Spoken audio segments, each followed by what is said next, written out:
ശബരിമല ധർമ്മശാസ്താവിന്റെ സ്വർണം പൊതിഞ്ഞ ദ്വാരപാലക ശില്പങ്ങൾ എവിടെ? അതേത് കോടീശ്വരനാണ് വലിയ വിലയ്ക്ക് വിറ്റത്? ആരാണ് വിറ്റത്? ഈ അതിശക്തമായ ചോദ്യങ്ങൾ, ഗൗരവതരമായ അന്വേഷണങ്ങൾ കേരള സമൂഹത്തിന് മുമ്പിൽ വെച്ചുകൊണ്ടാണ് ഇന്നത്തെ നിയമസഭാ സമ്മേളനം പിരിഞ്ഞത്. സർക്കാരിന് ഇന്നും മറുപടി ഉണ്ടായില്ല. അവർ സത്യം പറഞ്ഞാൽ ഇരുട്ടിത്തപ്പുകയായിരുന്നു. അവർ മറ്റു പല കാര്യങ്ങളും പറയുകയായിരുന്നു. പ്രതിപക്ഷം നടത്തിയ പ്രതിഷേധ പ്രകടനത്തെ പരിഹസിക്കുകയും അപഹസിക്കുകയുമായിരുന്നു. അതല്ലാതെ വിഷയത്തെപ്പറ്റി പറയാൻ, ശബരിമല പ്രശ്നത്തെപ്പറ്റി എന്തെങ്കിലും ഒരു അഭിപ്രായം പറയാൻ അവർക്കുണ്ടായിരുന്നില്ല. അത് മാത്രമല്ല, കേരളത്തിലെ ആഭ്യന്തര വകുപ്പിനെ മറികടന്നുകൊണ്ട് ഇത് സംബന്ധിച്ച അന്വേഷണം ഹൈക്കോടതി ഏറ്റെടുത്തതിന്റെ, അവർ തന്നെ നേരിട്ട് അന്വേഷണ സംഘത്തെ നിയോഗിച്ചതിന്റെ ജാള്യത്തിലുമായിരുന്നു അവര്. പക്ഷെ പ്രതിപക്ഷം ഇന്നും അവരുടെ ആവശ്യത്തിൽ ഉറച്ചു നിന്നു. അതായത് VN വാസവൻ രാജിവെക്കണം. അദ്ദേഹം ദേവസ്വം മന്ത്രിയാണ്. ശബരിമലയിലെ ദ്വാരപാലകരുടെ ശില്പങ്ങള്, സ്വർണം പൊതിഞ്ഞ ശില്പങ്ങള്, അത് കാണാതായതിന്റെ ഉത്തരവാദിത്വം ഏറ്റെടുത്തുകൊണ്ട് മന്ത്രി രാജിവെക്കണം, ദേവസ്വം ബോർഡ് പിരിച്ചുവിടണം. ഇതേ ആവശ്യം 4ാം ദിവസവും ഉന്നയിച്ചുകൊണ്ടാണ് പ്രതിപക്ഷം ഇന്ന് സഭ ബഹിഷ്കരിച്ച് പുറത്തുപോയത്. ഈ 2 ദ്വാരപാലക ശില്പങ്ങൾ സ്വർണം പൊതിഞ്ഞതായിരുന്നു. പിന്നീട് അത് അറ്റകുറ്റപ്പണികൾക്കായിട്ട് ചെന്നൈയിലേക്ക് കൊണ്ടുപോയി.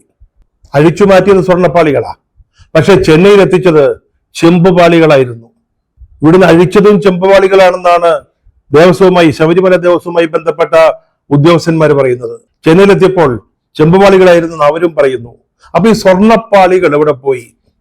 സ്വർണ്ണപ്പാളികളെ പൊതിഞ്ഞിരുന്ന 1.5 കിലോയിലേറെ വരുന്ന സ്വർണം ഇവിടെ പോയി. ഇതാരെങ്കിലും ഉരുക്കി വിറ്റോ? അതോ ഏതെങ്കിലും കോടീശ്വരന് വലിയ വില വാങ്ങിയിട്ട് വിറ്റതാണെന്ന സംശയമാണ് കേരള ഹൈക്കോടതി പോലും മുന്നോട്ട് വയ്ക്കുന്നത്. അതിന്റെ ചുവട് പിടിച്ചാണ് പ്രതിപക്ഷ നേതാവ് VD സതീശൻ ചോദിക്കുന്നത്, ഈ ദ്വാരപാലക ശില്പങ്ങൾ എവിടെ? നിങ്ങളത് ആർക്കാണ് വിറ്റത്? ആരാണത് വാങ്ങിയത്? അത് പറയണം, കേരള സമൂഹത്തോട് പറയണം. അതാണ് പ്രതിപക്ഷത്തിന്റെ ആവശ്യം. ഇന്നലത്തേക്കാൾ കടുത്ത പ്രതിഷേധമാണ് ഇന്ന് പ്രതിപക്ഷം സഭയിൽ ഉന്നയിച്ചത്. ഏതാണ്ട് ചോദ്യോത്തരം തുടങ്ങുമ്പോൾ തന്നെ അവര് നിയമസഭയുടെ നടുത്തളത്തിലേക്ക് ഇറങ്ങി. കഴിഞ്ഞ ദിവസങ്ങളിലെ പോലെ അവരുടെ കൈവശം ഇന്നും ബാനറുകൾ ഉണ്ടായിരുന്നു. അയ്യപ്പന്റെ സ്വർണം കട്ടവർ അമ്പലം വിഴുങ്ങികൾ എന്നാണ് അതിൽ രേഖപ്പെടുത്തിയിരുന്നത്. കഴിഞ്ഞ ദിവസത്തെ പോലെ ഇന്നും പ്രതിപക്ഷത്തെ നേരിടാൻ വാച്ച് ആൻഡ് വാർഡിനെ തുടക്കത്തിലെ രംഗത്തിറക്കി. അത് സാധാരണ പതിവില്ലാത്തതാ. പ്രതിപക്ഷം അത് ആരായാലും UDF ആയാലും LDF ആയാലും നടുത്തളത്തിൽ ഇറങ്ങാറുണ്ട്, പ്രതിഷേധിക്കാറുണ്ട്, ചിലപ്പോൾ ബാനറുകൾ ഉയർത്താറുണ്ട്. അവരുടെ പ്രതിഷേധം അതിന് കിടക്കുന്നു എന്ന് തോന്നുമ്പോൾ മാത്രമാണ് വാച്ച് ആൻഡ് വാർഡ് എന്ന് പറയുന്ന സംരക്ഷണ സേനയെ, സ്പീക്കറുടെ സംരക്ഷണ സേനയെ പുറത്തേക്ക് ഇറക്കുന്നത്. ഇന്നലെയും ഒന്നും അതായിരുന്നില്ല. പ്രതിപക്ഷം വെളിയിലേക്ക് ഇറങ്ങുമ്പോൾ തന്നെ, അല്ലെങ്കിൽ നടുത്തളത്തിലേക്ക് ഇറങ്ങുമ്പോൾ തന്നെ വാച്ച് ആൻഡ് വാർഡും പ്രത്യക്ഷപ്പെടുകയാണ്. ഇന്നും അത് തന്നെയാണ് സംഭവിച്ചത്. ഇതിനിടയ്ക്ക് നമ്മൾ കേട്ടത് കോപാകുലനായ സ്പീക്കറുടെ ചില നിർദ്ദേശങ്ങളാണ്. ആ ബാനർ പിടിച്ചു വാങ്ങുമെന്ന് പലവട്ടം അദ്ദേഹം പറയുന്നത് കേട്ടു.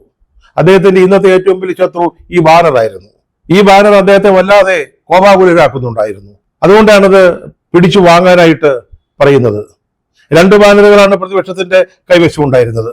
ഒരെണ്ണം വാച്ച് ആൻഡ് വാർഡ് പിടിച്ചു വാങ്ങി, എന്നിട്ട് വലിച്ചേറി കളഞ്ഞു. രണ്ടാമത്തേത് പക്ഷേ പ്രതിപക്ഷം വിട്ടുകൊടുത്തില്ല. ഇടയ്ക്ക് സഭ നിർത്തിവെച്ചു. പിന്നീട് മന്ത്രി റിയാസിന് പകരം മന്ത്രി വീണ ജോർജ് ഒരു ശ്രദ്ധ ക്ഷണിക്കൽ പ്രമേയത്തിന് മറുപടി പറയുമ്പോഴാണ് വീണ്ടും പ്രതിപക്ഷവും വാച്ച് ആൻഡ് വാർഡും തമ്മിൽ ഉരസുന്നത്. അവര് സ്പീക്കറുടെ മുമ്പിൽ ഒരു വലിയ രക്ഷാ കവചം തീർക്കുകയായിരുന്നു. അത് സാധാരണ ചെയ്യുന്നതാ, അത് വേണ്ടതാണ്. സ്പീക്കറുടെ ഡയസിലേക്കാരും കയറാൻ പാടില്ല. പക്ഷേ കോൺഗ്രസ് അൻവർ സാദത്ത് മറുഭാഗത്തോടുകൂടി ഡയസിലേക്ക് കയറാൻ എന്തെങ്കിലും പഴുതുണ്ടോ എന്ന് അന്വേഷിച്ചു. ഈ പ്രതിഷേധക്കാരുടെ കൂട്ടത്തിൽ മുൻനിരയിൽ തന്നെ CR മഹേഷ്, മാത്യു കുഴൽനാടൻ മുതലായവരുണ്ടായിരുന്നു. അവിടെ ചെറിയ തോതിലുള്ള ഉന്തും തള്ളും ഉരസലും ഒക്കെ നടന്നു. അതിനെ തുടർന്ന് സഭ കുറച്ചു നേരത്തെ കൂടെ നിർത്തിവെച്ചു. പിന്നീട് മടങ്ങി വന്ന സ്പീക്കർ സഭയെ അറിയിച്ചത്, നേരത്തെ നടന്ന ഈ ഉരസലിനിടയിൽ വാച്ച് ആൻഡ് വാർഡിന്റെ ചീഫ് മാർഷലിന് പരിക്കേറ്റു, അദ്ദേഹത്തെ ചികിത്സയ്ക്കായി മെഡിക്കൽ കോളേജിലേക്ക് കൊണ്ടുപോയിരിക്കുകയാണ് എന്നാണ്.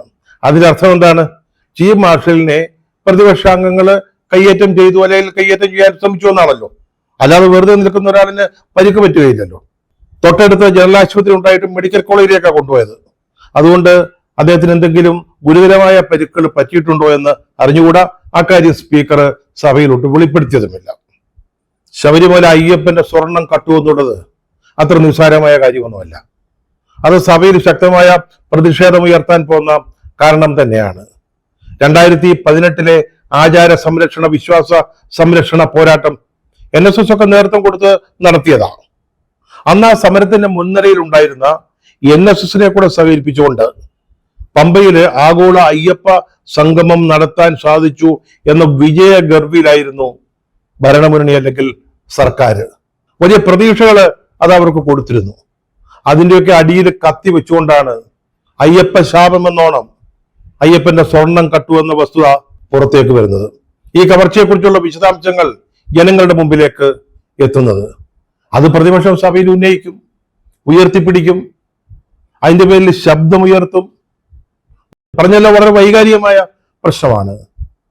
ലക്ഷക്കണക്കിന് വരുന്ന ഹിന്ദു വിശ്വാസികളുടെ ഭക്തരുടെ വികാരത്തെ വ്രണപ്പെടുത്തുന്ന ഒരു കാര്യമാണ്. ഉത്തരവാദിത്വ ബോധമുള്ള ഒരു പ്രതിപക്ഷം അത് കൈകാര്യം ചെയ്യും, ഏറ്റെടുക്കും. അതിനവരെ കുറ്റം പറഞ്ഞിട്ടെന്താ കാര്യം? അത് ശക്തമായിട്ട് സഭയിൽ ഉന്നയിക്കാനും ആളിക്കത്തിക്കാനുമുള്ള പ്രതിപക്ഷത്തിന്റെ ശ്രമങ്ങൾ വിജയം കണ്ടു എന്ന് തന്നെ പറയണം. 2018 സമരത്തിൽ മുൻനിരയിലുണ്ടായിരുന്ന BJP ഒക്കെ ഇത്തവണ പിന്നാക്കം പോയി. യാതൊരു സംശയമില്ലാത്ത കാര്യമാണ്. അവർക്ക് എന്താണ് പറ്റിയതെന്ന് നമുക്കറിഞ്ഞൂടാ. പക്ഷേ നിയമസഭയിൽ പ്രതിപക്ഷം അതിശക്തമായിട്ട് ഈ പ്രശ്നം ഉന്നയിക്കുക തന്നെ ചെയ്തു. അത് കൈകാര്യം ചെയ്യുന്നതിൽ അവർ വിജയിക്കുകയും ചെയ്തു.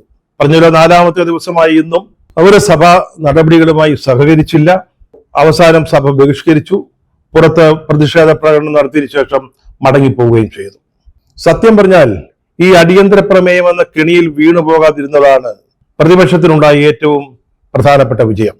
സാധാരണഗതിയിൽ ഇത് സംബന്ധിച്ച് ഒരു അടിയന്തര പ്രമേയം അവതരിപ്പിക്കും, ചിലപ്പോൾ ആ വിഷയം ചർച്ചയ്ക്ക് എടുക്കാം, സാധാരണഗതിയിൽ ചർച്ചയ്ക്ക് എടുക്കില്ല.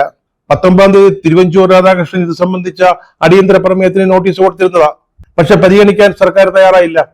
പക്ഷെ പിന്നീട് പ്രശ്നം കൂടുതൽ വഷളായപ്പോൾ പ്രതിപക്ഷം ഈ വിഷയം സഭയിൽ ഉന്നയിക്കുകയും ദേവസ്വം മന്ത്രി VN വാസവന്റെ രാജി ആവശ്യപ്പെടുകയും ചെയ്തു. ഒപ്പം തന്നെ ദേവസ്വം ബോർഡിനെ പിരിച്ചുവിടണമെന്ന ആവശ്യം അവർ ഉന്നയിച്ചു. അതിൽ ആ 2 വിഷയങ്ങളിലാണ് ഇന്നും അവർ ഊന്നി നിന്നത്. അപ്പൊ ഭരണപക്ഷം എന്ന് പറഞ്ഞു, നിങ്ങളൊരു അടിയന്തര പ്രമേയം കൊണ്ടുവരും, നമുക്ക് ചർച്ച ചെയ്യാം. പക്ഷെ ആ ഒരു കെണിയില്, അതൊരു കെണിയായിരുന്നു, അതിൽ പ്രതിപക്ഷം വീണില്ല. ഒരു അടിയന്തര പ്രമേയത്തിന് നോട്ടീസ് കൊടുത്ത് അത് ചർച്ചയ്ക്കെടുത്ത് ചർച്ച ചെയ്തു കഴിഞ്ഞാൽ പിന്നീട് ആ സെഷനില് നിയമസഭയിൽ ആ വിഷയം ഉന്നയിക്കാനേ പാടില്ല, അടിയന്തര പ്രമേയമായി ഉന്നയിക്കാനേ പാടില്ല. സർക്കാർ അതാ കരുതിയത്. ഇപ്പോൾ ഈ അടിയന്തര പ്രമേയങ്ങൾ ചർച്ച ചെയ്യുവാൻ ഗവൺമെന്റിന് ഒരു താല്പര്യമുണ്ട്. എന്താണെന്ന് ചോദിച്ചാൽ അവർക്ക് വലിയ ഭൂരിപക്ഷമാണ് സഭയിലുള്ളത്, 99 അംഗങ്ങളുണ്ട്. അതിന്റെ അടിസ്ഥാനത്തിലാണ് ചർച്ചയ്ക്കുള്ള സമയം അലോട്ട് ചെയ്യുന്നത്. അപ്പൊ ഇരട്ടിയോളം സമയം ഭരണപക്ഷത്തിന് കിട്ടും, പ്രതിപക്ഷത്തിന് കുറച്ച് സമയമേ കിട്ടുകയുള്ളൂ. അത് അടിയന്തര പ്രമേയം ചർച്ച ചെയ്യുമ്പോൾ അവർക്ക് ഗുണകരമായ ഒരു കാര്യമാണ്. പിന്നെ ഭരണപക്ഷത്തിരിക്കുന്നതിന്റെ ഒരു സൗകര്യവും. സത്യം പറഞ്ഞാൽ ഒരു അടിയന്തര പ്രമേയം ചർച്ചയ്ക്ക് എടുക്കുക എന്ന് പറഞ്ഞാൽ സർക്കാരിനെ പ്രതിക്കൂട്ടിൽ നിർത്തുക, ഗ്രില്ല് ചെയ്യുക എന്നുള്ളതാണ് അതിന്റെ അർത്ഥം. പക്ഷെ ഇത്തവണ 2-3 പ്രമേയങ്ങൾ ഗവൺമെന്റ് സമ്മതിച്ചു കൊടുത്തു. കാരണം ഈ മൃഗീയമായ ഭൂരിപക്ഷം ഉപയോഗിച്ച് അതിനെ നേരിടാനുള്ള തന്ത്രമായിരുന്നു. ശബരിമല പ്രശ്നത്തിലും, അതായത് അയ്യപ്പന്റെ സ്വർണ്ണ കട്ട കാര്യത്തിലും ഇതേ ഒരു തന്ത്രമാണ് ഗവൺമെന്റ് എടുത്തത്. പക്ഷെ അതിന് പ്രതിപക്ഷം തയ്യാറായില്ല. അവര് അതിന് പകരമായിട്ട് സഭയിൽ മന്ത്രി വാസവിന്റെ രാജിയും അതുപോലെ തന്നെ ദേവസ്വം ബോർഡിന്റെ പിരിച്ചുവിടലും ആവശ്യമായി ഉന്നയിച്ചുകൊണ്ട് പോരാട്ടം നടത്തുകയാണ് ചെയ്തത്. അത്ഭുതപ്പെടുത്തിയ മറ്റൊരു കാര്യം, ഇതുമായി ബന്ധപ്പെട്ട ചില ടെലിവിഷൻ ചർച്ചകളിൽ BJP പ്രതിനിധികൾ നിങ്ങൾ എന്തുകൊണ്ട് അടിയന്തര പ്രമേയത്തിന് നോട്ടീസ് കൊടുത്ത് ചർച്ചയ്ക്ക് ഒരു അവസരം ഉണ്ടാക്കുന്നില്ല എന്ന് ചോദിക്കുന്നുണ്ടായിരുന്നു. അതായത് നിയമസഭയിൽ മന്ത്രിമാരായ P രാജീവും MB രാജേഷും, പുറത്ത് CPM സംസ്ഥാന സെക്രട്ടറി MB ഗോവിന്ദൻ മാഷ്, അവര് പറഞ്ഞ കാര്യങ്ങൾ ഈ ചർച്ചകളിൽ ചില BJP പ്രതിനിധികൾ ആവർത്തിക്കുന്നത് കേട്ടു. എന്തായിരുന്നു അതിന്റെ അർത്ഥമെന്ന് മനസ്സിലായില്ല. ഇന്നലെയാണ് നിയമസഭയിൽ നമ്മുടെ മുഖ്യമന്ത്രി പിണറായി വിജയൻ ഈ വിഷയത്തെക്കുറിച്ച് ചെറിയ പരാമർശമെങ്കിലും നടത്തിയത്.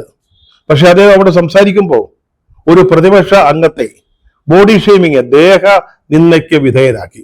അദ്ദേഹം പേര് പറഞ്ഞില്ല, പക്ഷെ ആ റിപ്പോർട്ടുകൾ വായിക്കുന്ന ആർക്കും മനസ്സിലാവും ആരെയാണ് ഉദ്ദേശിച്ചെന്നുള്ളത്. ഒരു അംഗത്തിന്റെ ഉയരക്കുറവിനെ പരാമർശിച്ചുകൊണ്ട്, അദ്ദേഹത്തെ ആക്ഷേപിച്ചുകൊണ്ട്, പരിഹസിച്ചുകൊണ്ട് പ്രതിപക്ഷത്തിന്റെ പ്രതിഷേധത്തെ എതിർക്കാനാണ് അദ്ദേഹം ശ്രമിച്ചത്. അദ്ദേഹത്തിന് ശബരിമല വിഷയത്തെക്കുറിച്ച് ഗവൺമെന്റിന് പറയാനുള്ളതൊക്കെ പറയാം, എല്ലാ സ്വാതന്ത്ര്യവും ഉണ്ട്. അദ്ദേഹമാണ് ആദ്യം അതിനെക്കുറിച്ച് സംസാരിക്കേണ്ടത്, സംശയമില്ല. പക്ഷേ സഭയിലെ ഒരു അംഗത്തെ ഇങ്ങനെ അധിക്ഷേപിക്കാൻ അദ്ദേഹത്തിന് എന്ത് അവകാശമാണുള്ളത്? 8.25 അട്ടി വെച്ച പോലൊരാൾ എന്നാണ് ഈ MLA അദ്ദേഹം ആക്ഷേപിച്ചത്.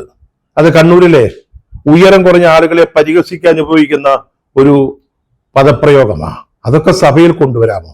എത്ര എതിർപ്പുണ്ടെങ്കിലും എത്ര ശത്രുതാ മനോഭാവം ഉണ്ടെങ്കിലും കൂടെയുള്ള ഒരു MLA അദ്ദേഹത്തിന്റെ ഉയരക്കുറവിന്റെ പേരിൽ ഇതുപോലെ അധിക്ഷേപിക്കുക എന്ന് പറഞ്ഞാൽ അതൊരു മുഖ്യമന്ത്രിക്കൊക്കെ ചേർന്നതാണ്. ഏതെങ്കിലും പിൻബെഞ്ചിലിരിക്കുന്ന അംഗങ്ങൾ, പരിചയക്കുറവുള്ളവര്, അങ്ങനെ ആരെങ്കിലും പറഞ്ഞാൽ നമുക്ക് മനസ്സിലാക്കാം. പക്ഷെ ഒന്നാമതിരിക്കുന്ന മുഖ്യമന്ത്രിയാ പറഞ്ഞത് 8.25 അട്ടി വെച്ച പോലെ ഒരാളെന്ന്. അദ്ദേഹത്തിന്റെ സ്വന്തം നാട്ടുകാരനായിരുന്ന ഒരു സ്വാതന്ത്ര്യ സമര സേനാനിയെ അട്ടംപരതി എന്ന് വിളിച്ച ആളാ. മറ്റൊരു രാഷ്ട്രീയ നേതാവിനെ പരനാറിയെന്ന്, ഒരു ക്രൈസ്തവ സഭാ മേലധ്യക്ഷനെ നികൃഷ്ടജീവി എന്നൊക്കെ വിളിച്ചാലാ. പക്ഷെ നിയമസഭയിൽ സംസാരിക്കുമ്പോൾ ഒരു മിനിമം അന്തസ്സൊക്കെ ഭാഷയ്ക്ക് ഉണ്ടാവേണ്ടതല്ലേ? അതുപോലെ തന്നെ മന്ത്രി MP രാജേഷ് ഉമാ തോമസിനെ കുറിച്ച് ഇതുപോലൊരു കാര്യം പറഞ്ഞു. ഉമാ തോമസിന് ആരോഗ്യമില്ല, അപ്പം അവരെ ഒരു മനുഷ്യ കവചമാക്കിക്കൊണ്ടാണ് പ്രതിപക്ഷം ഇന്നലെ പ്രതിഷേധ പ്രകടനം നടത്തിയത്. MP രാജേഷേ, ഉമയ്ക്കൊരു അപകടം പറ്റി, ഇതൊക്കെ ആർക്കും സംഭവിക്കാവുന്നതാ. പക്ഷേ ഉമാ തോമസിനേക്കാൾ ആരോഗ്യമില്ലാത്ത ആളുകൾ നിങ്ങളുടെ കൂടെ ഇല്ലേ? അതൊക്കെ പ്രതിപക്ഷത്തു നിന്ന് ആരെങ്കിലും വിളിച്ചു പറഞ്ഞാലോ, അതും ഇതുപോലെ മോശമായ ഭാഷയിൽ. അപ്പൊ എന്തായിരിക്കും അതിന്റെ ഒരു പ്രതികരണം? പിന്നെ 8.25 അട്ടി വെച്ച പോലെ ഒരാള് ആരെയാണ് ഉദ്ദേശിച്ചത് നമുക്ക് അറിയാമല്ലോ. അതിനേക്കാൾ ഉയരം കുറഞ്ഞ ആളുകൾ നിങ്ങളുടെ കൂട്ടത്തിലില്ലേ? ഉണ്ടാവില്ലേ? ഉണ്ടോ എന്ന് എനിക്ക് അറിഞ്ഞുകൂടാ. ഉണ്ടാവില്ലേ? അതോ LDF അംഗങ്ങളെല്ലാം 6 അടിക്ക് മുകളിലുള്ളവരാണെന്നാണോ? അങ്ങനെയാണോ അതിന്റെ രീതി? അപ്പൊ വാക്കുകൾ ഉപയോഗിക്കുമ്പോഴേ ഒരു മര്യാദ. ഇന്ന് പ്രതിപക്ഷ നേതാവ് സഭയിൽ ഇക്കാര്യം ഒന്ന് ഉന്നയിച്ചു. 8.25 അട്ടി വെച്ച പോലെ ഒരാൾ. ഉടനെ MP രാജേഷ്, ന്യായീകരണ മന്ത്രി, അദ്ദേഹത്തിന്റെ വകുപ്പ് ഇപ്പൊ അതാ, ന്യായീകരണം. അദ്ദേഹം എന്താ പറഞ്ഞത്? മുഖ്യമന്ത്രിയെ കുറിച്ച് തെറ്റായ കാര്യങ്ങൾ പറയുകയാണെന്ന്. അദ്ദേഹം ആരുടെയും പേര് പറഞ്ഞിട്ടില്ലെന്ന്. അപ്പൊ മുഖ്യമന്ത്രിക്ക് ആരുടെയും പേര് പറയാതെ എല്ലാവർക്കും വ്യക്തമാകുന്ന രീതിയിൽ ആരെയും ആക്ഷേപിക്കാമെന്നാണോ? അതിന് കുഴപ്പമില്ലെന്നാണോ? അപ്പൊ അപ്പുറത്തിരിക്കുന്ന ഒരു ചില വട്ടപ്പേരുകളൊക്കെ നിങ്ങളെയൊക്കെ വിളിച്ചാലോ? അപ്പൊ എന്തായിരിക്കും സ്ഥിതി? ഇന്ന് MP രാജേഷ് പ്രതിപക്ഷത്തിന്റെ പ്രവർത്തനത്തെ കുറിച്ച്, പ്രത്യേകിച്ച് പ്രതിപക്ഷ നേതാവിനെ കുറിച്ച്, ഗുണ്ടായുസം, തോന്നിയവാസം, ധിക്കാരം, പ്രതിപക്ഷത്തിന്റെ സമരത്തെ കുറിച്ചാ, പ്രതിഷേധ പ്രകടനത്തെ കുറിച്ചാ എന്നൊക്കെ പറയുന്നത് കേട്ടു. ഈ ഗുണ്ടായുസമൊക്കെ പാർലമെന്ററി ആണോ എന്ന് നമുക്ക് അറിഞ്ഞുകൂടാ. എന്തായാലും ശ്രീ രാജേഷേ, ഈ കേരള നിയമസഭയിൽ പ്രതിഷേധ പ്രകടനങ്ങൾ ഉണ്ടാകുന്നതും ബാനർ ഉയർത്തുന്നതും മുദ്രാവാക്യം വിളിക്കുന്നതും ഇതാദ്യമല്ല. എത്രയോ സന്ദർഭങ്ങളിലെ LDF പ്രതിപക്ഷത്തായിരിക്കുമ്പോഴേ അവർ ഡയസിൽ കയറിയിരിക്കുന്നു. 2-3 ഉദാഹരണങ്ങൾ പറഞ്ഞാൽ അങ്ങേക്ക് മനസ്സിലാവും. 1970 ജാനുവരി അവസാനം 27 29 തീയതി എന്ന് ഒരു ചെറിയ സംശയമുണ്ട്. അന്ന് അച്യുതമേനോനാ മുഖ്യമന്ത്രി. സപ്തകക്ഷി ഗവൺമെന്റ് തകർന്നിട്ട് CPIയുടെ അച്യുതമേനോന്റെ നേതൃത്വത്തിലൂടെ ഒരു അപ്രതീക്ഷിതമായിട്ടൊരു സർക്കാർ നിലവിൽ വന്നതിന്റെ കടുത്ത നിരാശയിലും പകയിലുമായിരുന്നു അന്ന് CPM. അന്ന് നിയമസഭാ പരിസരത്ത് ചില CRP ഭടന്മാരെ കണ്ടു എന്ന് പറഞ്ഞുകൊണ്ട് സഭയിൽ പ്രതിഷേധം ഉയർത്തിയ CPM അംഗങ്ങള്, അന്ന് D ദാമോദരൻ പൊറ്റിയാണ് സ്പീക്കർ, ഡയസിലേക്ക് പാഞ്ഞു കയറി സ്പീക്കറെ അവിടെ ഒന്ന് ഓടിച്ചു. സ്പീക്കറുടെ മുമ്പിൽ ഉണ്ടായിരുന്ന മൈക്ക് പിഴുതെടുത്ത് പുറത്തേക്ക് എറിഞ്ഞു. ടൈം പീസ് വലിച്ചെറിഞ്ഞു. പിന്നീട് കമ്പ്യൂട്ടർ തകർത്തത്, അന്ന് ടൈം പീസേ ഉണ്ടായിരുന്നുള്ളൂ, അത് വലിച്ചെറിഞ്ഞു. വാച്ച് ആൻഡ് വാർഡിനെ ആക്രമിച്ചു. അന്ന് സ്പീക്കർക്ക് രക്ഷാകവചം തീർത്ത ഒരു സർക്കിൾ ഇൻസ്പെക്ടറെ ചവിട്ടിക്കൂട്ടി, ഡയസിലെ നിലത്തിട്ട് ചവിട്ടിക്കൂട്ടി. സ്പീക്കർ ഓടി രക്ഷപ്പെടേണ്ടി വന്നു. 6 MLA വരെയാണ് പിറ്റേന്ന് സഭയിൽ നിന്ന് സസ്പെൻഡ് ചെയ്തത്. 1983 മാർച്ച് 29 അന്ന് സഭാ നടപടി അലങ്കോലപ്പെടുത്തിയതിന്റെ പേരില് കോടിയേരി ബാലകൃഷ്ണൻ, കോഴിക്കോട് കൃഷ്ണൻ നായർ, MB രാഘവൻ എന്നീ 3 CPM അംഗങ്ങളെ സഭയിൽ നിന്ന് സസ്പെൻഡ് ചെയ്തു. പിറ്റേ ദിവസം എന്താ ചെയ്തത്? ഈ സസ്പെൻഷൻ ധിക്കരിച്ചുകൊണ്ട് ഈ 3 പേരെ സഭയ്ക്കുള്ളിലേക്ക് കൊണ്ടുവരുവാൻ CPM ശ്രമിച്ചു. ചുറ്റും വനിതാ അംഗങ്ങളെ നിർത്തിക്കൊണ്ട് അവരുടെ ഒരു കവചം തീർത്തുകൊണ്ട് അകത്തേക്ക് കൊണ്ടുവരാൻ ശ്രമിച്ചു. സസ്പെൻഷൻ നിൽക്കുന്ന അംഗങ്ങളാ, അവർക്കകത്ത് വരാൻ പാടില്ല. അതിനെ തുടർന്ന് വാച്ച് ആൻഡ് വാർഡുമായിട്ട് വലിയ യുദ്ധം തന്നെ ഉണ്ടായി. കയ്യാങ്കളി നടന്നു. അതിൽ പലർക്കും പരിക്ക് പറ്റി. 3 പേരെ ആശുപത്രിയിൽ പ്രവേശിപ്പിച്ചു. 3 പേരെ സസ്പെൻഡ് ചെയ്തു. ഇതൊക്കെ ഈ നിയമസഭയിൽ നടന്നിട്ടുള്ള കാര്യങ്ങളാ. പിന്നെ KM മാണി ബജറ്റ് അവതരിപ്പിക്കാൻ വന്നപ്പോ നമ്മുടെ ശിവൻകുട്ടി മന്ത്രിയുടെ നേതൃത്വത്തിൽ നടന്ന കാര്യങ്ങൾ, ശ്രീരാമകൃഷ്ണൻ, KT ജലീൽ, ഇവരൊക്കെ ഈ ഡയസിൽ കയറി എന്നുകൊണ്ട് ചെയ്തതൊക്കെ ഇപ്പോഴും നമ്മുടെ ഓർമ്മയിലുണ്ട്. ഇന്നലെ സഭയിൽ ഈ തർക്കമുണ്ടായപ്പോ ഒരു കോൺഗ്രസ് അംഗം അന്നത്തെ ശിവൻകുട്ടിയുടെ ചിത്രമെടുത്ത് ഉയർത്തി കാണിക്കുന്നുണ്ട്. സർ, ഈ സഭയുള്ളിടത്തോളം കാലം അത് ചരിത്രത്തിന്റെ ഭാഗമായിട്ട് ആ ചിത്രം നീക്കി സർ. ശിവൻകുട്ടി മന്ത്രി മുണ്ട് മടക്കി കുത്തി വേദിയിൽ നടത്തിയ പ്രകടനങ്ങള്. MB രാഘവനെ നിങ്ങൾ തല്ലിച്ചതച്ചില്ലേ? ഓർമ്മയില്ലേ അത്? 1987 ജൂലൈ 1 പരിയാരം മെഡിക്കൽ കോളേജുമായി ബന്ധപ്പെട്ട തെരഞ്ഞെടുപ്പിന്റെ കാര്യത്തിൽ എന്തോ കടലാസ് ടി കെ രാമകൃഷ്ണൻ കൈ കൊടുക്കാൻ പോയതാ. ഭരണപക്ഷ ബെഞ്ചുകളുടെ മുമ്പിലിട്ട് ചവിട്ടി കൂട്ടി എം പി രാഘവനെ CPM അംഗങ്ങള്. എന്നിട്ടാണ് MP രാജേഷ് ഇവിടെ വന്നിട്ട് ഇന്നത്തെ പ്രതിഷേധ പ്രകടനത്തെ ധിക്കാരം, തോന്നിയാസം, ഗൂണ്ടായിസം എന്നൊക്കെ പറയുന്നത്. ചോദ്യത്തിന് മറുപടി കൊടുക്കുമ്പോൾ നമ്മുടെ KB ഗണേഷ് കുമാർ ഇന്ന് പ്രതിപക്ഷത്തിന്റെ നടപടി ഷെയ്ഫുൾ ആണെന്ന് പറയുന്നത് കേട്ടു. അദ്ദേഹം LDFന്റെ മന്ത്രിയാ. ഒരു കാലത്ത് പുള്ളിക്കാരൻ UDFന്റെ മന്ത്രിയായിരുന്നു. അന്ന് അദ്ദേഹം സഭയിൽ സംസാരിച്ചുകൊണ്ടിരിക്കുമ്പോൾ 3 പ്രതിപക്ഷ അംഗങ്ങള് മന്ത്രിമാരുടെ നിരയിലേക്ക് കടന്നു വന്നിട്ട് അദ്ദേഹത്തിന്റെ കോളറിൽ പിടിച്ചു. ഓർമ്മയുണ്ടോ അദ്ദേഹത്തിന്?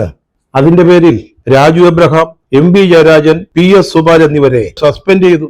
ഇതൊക്കെ ഈ നിയമസഭയിൽ നടന്നിട്ടുള്ള കാര്യമാണ്. ഇനി ഈ സഭാ നടപടികൾക്കിടയ്ക്ക് വട്ടിയൂർക്കാവ് പ്രതിനിധി VK പ്രശാന്ത് ആണെന്ന് തോന്നുന്നു. അദ്ദേഹം സ്പീക്കറോട് പറയുന്നത് കേട്ടു, പ്രതിപക്ഷത്തോട് പുറത്തുപോയി സമരം ചെയ്യാൻ പറയണം സാർ എന്ന്. പ്രശാന്തേ, 1975 ഫെബ്രുവരി 25 നമ്മുടെ പഴയ നിയമസഭാ മന്ദിരത്തില് സെക്രട്ടേറിയറ്റിനോട് ചേർന്നുള്ള കെട്ടിടത്തില് EM ശങ്കരൻ നമ്പൂതിരിപ്പാടിന്റെ നേതൃത്വത്തില് സഭയ്ക്കുള്ളിൽ സത്യാഗ്രഹം നടന്നിട്ടുണ്ട്.